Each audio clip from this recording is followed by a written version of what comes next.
because over the last 40 years, people have been coming to the studio, and we've been able to have an economic enough stability to then invite people who don't have this umbrella of the monastery to support them. So we've always had apprenticeship programs that we've developed funding for to share that multi-generational layer of learning.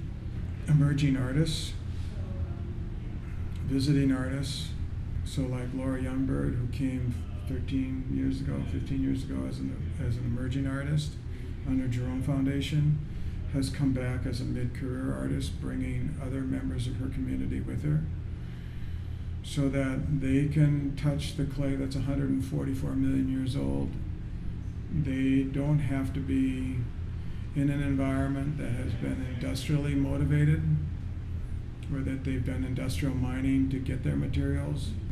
Those are the responsibilities that if you're in those environments, for those people who are older or younger than what fits the 4-year framework of an undergraduate college that need to be here, you want to have an open studio for that. Most artists like to work quietly and have an intimate dialogue with their work. I understand that and believe that. But then artists also have a responsibility to their community to keep it whole and to keep it healthy. Especially in this time where that universities are eliminating whole art departments. We're here at St. John's Pottery, and Richard Bresnahan, master potter, and he's been here for over 35, maybe even 40 years.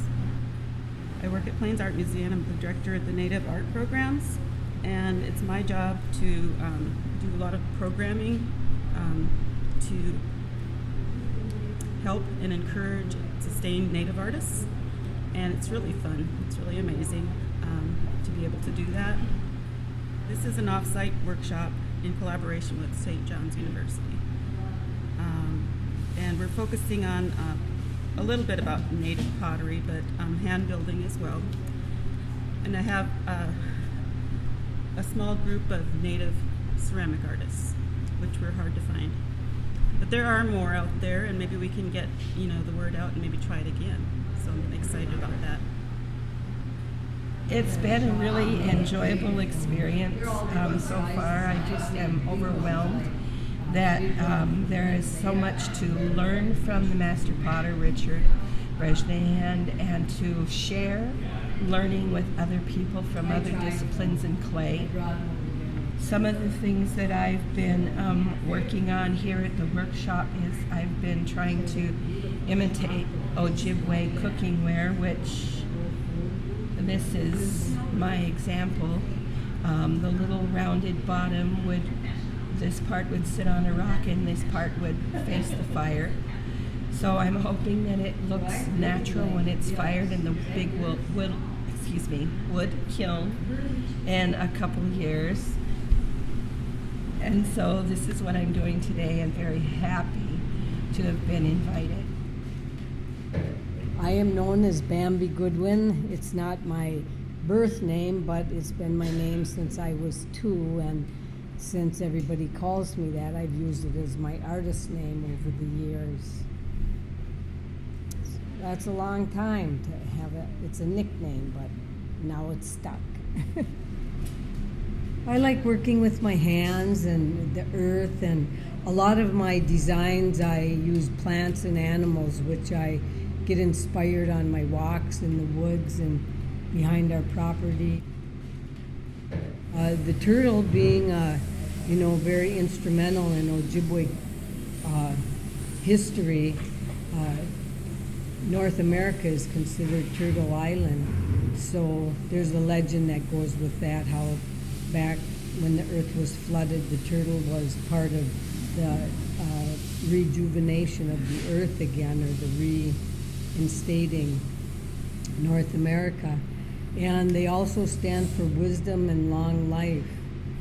And I've always been very close to the animal world and read into them, you know, their messages and stuff. And even at my age, I'm learning how to listen better all the time about the messages that the animals give us and the gifts, and the plants as well. My smudge bowls, and on one side they look like a turtle shell. And these are like little sculptures. They take quite a bit of time to produce. And then inside, these are used for burning sage. And on the inside, I usually do a design either from nature, or sometimes a person will order one special with their Ni'iwa'es or their Indian name or their clan symbol. And these have gotten to be very popular amongst the people that know me. And I could just make smudge bowls the rest of my life, and that would be all I would have to make. But I enjoy other forms of art too, as well as beadwork and painting and illustration. Ever since I've been in second grade, I've had a passion for working with clay, because that was my first experience, and I made this little statue of Scamp the dog, and I can still picture it in my mind. That's how vivid it was. And ever since then, I've just been really drawn to clay and the earth. I love pottery. I started out as an art teacher a long time ago. Taught for 3 years, and then life happened and they ran out of money for art. So I did a lot of other things in between. I was a high school counselor, and just in the last few years I've gotten back into pottery, and I just love it. It's my happy place. Yeah. Well, I'm creating a piece that is a combination of coil-built and thrown pottery. I'm usually a functional potter, wheel potter, and this has been a fun challenge for me to incorporate that coil method of creating pottery. So normally I do a piece like this on the wheel, but it's the bottom here is coiled and the top is thrown, and I'm putting it together. Well, I think to experience some new methods of producing pottery. They have the largest wood kiln in the whole continent here, and in fall of 2019 we're going to be having our work fired. So it's a long wait for our work to be done, but it'll be worth it. And many of us want to come back and help stoke the fire and then take the work out too. So it's a really a long-term investment for us to come here and work and then come back later and help. Yeah. Are you having fun? I'm having a blast. Yeah, it's really good. I do pottery a little bit at a time. You know, I'll have 2 hours here, 3 hours there, but to be able to spend a whole week doing this is just such an incredible blessing to me. Yeah, it's good stuff.